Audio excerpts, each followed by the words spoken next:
యేసుక్రీస్తు నామంలో ప్రతిరోజు దేవుని వాగ్దానం అనే కార్యక్రమానికి మిమ్మల్ని అందరినీ ప్రేమతో ఆహ్వానిస్తున్నాం. ఎలా ఉన్నారు? అందరూ బాగున్నారా? మీరందరూ బాగుంటారని మీ కొరకు మేము ప్రార్థన చేస్తున్నాం.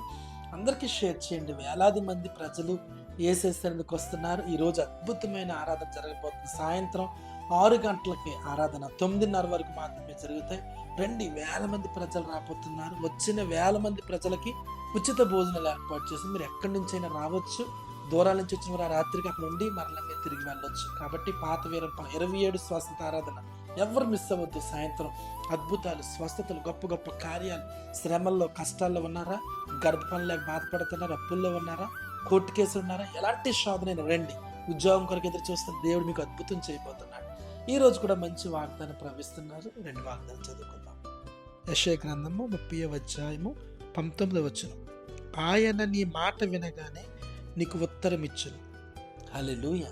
దేవుడు అద్భుతమైన వాగ్దానం ఇస్తున్నాడు. ఆయన నీ మాట వినగానే నీకు ఉత్తరం దయచేయబోతున్నాడు. చాలా రోజులుగా మీరు ప్రార్థన చేస్తాం, ఒక కార్యం కొరకు, అద్భుతం కొరకు, స్వస్థత కొరకు, నీ కుటుంబం దీవించబడాలి, ఆస్వాదించబడాలని చాలా రోజులుగా మీరు ప్రార్థన చేస్తున్నారు కదా. దేవుడు నీ కోసమే మాట్లాడుతున్నాడు. ఆయన నీ మాట వినగానే నీకు ఉత్తరం దయచేయబోతున్నాడు. ఈరోజు ఏమైతే అడుగుతున్నావో, దేని కొరకైతే మొర్రపెడుతున్నావో అది నీకు దేవుడు దయచేయబోతున్నాడు. కుటుంబ విషయంగా, వ్యాపార విషయంగా, నీ పిల్లల విషయంగా, ఉద్యోగపరంగా నువ్వేమైతే అడుగుతున్నావో అవన్నీ కూడా దేవుడు నీ మాట వినగానే నీకు ఉత్తరం దయచేయబోతున్నాడు. చాలా రోజులు అనుకుంటున్నావు, నా ప్రార్థన వ్యర్థమైపోతుందేమో, దేవుడు నాకు సహాయం చేయట్లేదు, ఏంటి నా జీవితం, ఏంటి నా బ్రతుకు అనే ఒక ప్రశ్న మీలో ఉన్నాయి కదా. ప్రభు నీతోనే మాట్లాడుతున్నాడు. ఆయన నీ మాట వినగానే నీకు ఉత్తరం దయచేస్తాడు. దేవుడు లేకపోతే నువ్వు బ్రతకలేవు. దేవుడు లేకపోతే ఒక అడుగేయలేవు. దేవుడు లేకపోతే నువ్వు జీవించలేవు. నువ్వు బ్రతుకుతున్నావు, జీవిస్తున్నావు గల కారణం దేవుని కృప నీకు తోడై ఉంది. కొన్నిసార్లు నువ్వు అనుకుంటావు, ఎందుకు నాకు దేవుడు అనుకుంటావు. లేదు, ఆయన లేకపోతే ఒక నిమిషం కూడా నువ్వు బ్రతకలేదు దేవుని బిడ్డ. ఈరోజు దేవుడు అంటున్నాడు, నీ మాట వినగానే నేను నీకు ఉత్తరం దయచేయబోతున్నా. కష్టాల్లో, కన్నీటిలో, వేదనలో ఎక్కడున్నారు, ఎలాంటి పరిస్థితుల్లో ఉన్నారు, భయపడదు. దానికి మొర్రపెట్టండి, అడగండి, వెంటనే నీకు జవాబిస్తానంటున్నాడు. వెంటనే నేను స్వస్థపరుస్తానంటున్నాడు. వెంటనే నీకు తోడుగా వచ్చి గొప్ప కార్యం చేస్తానంటున్నాడు.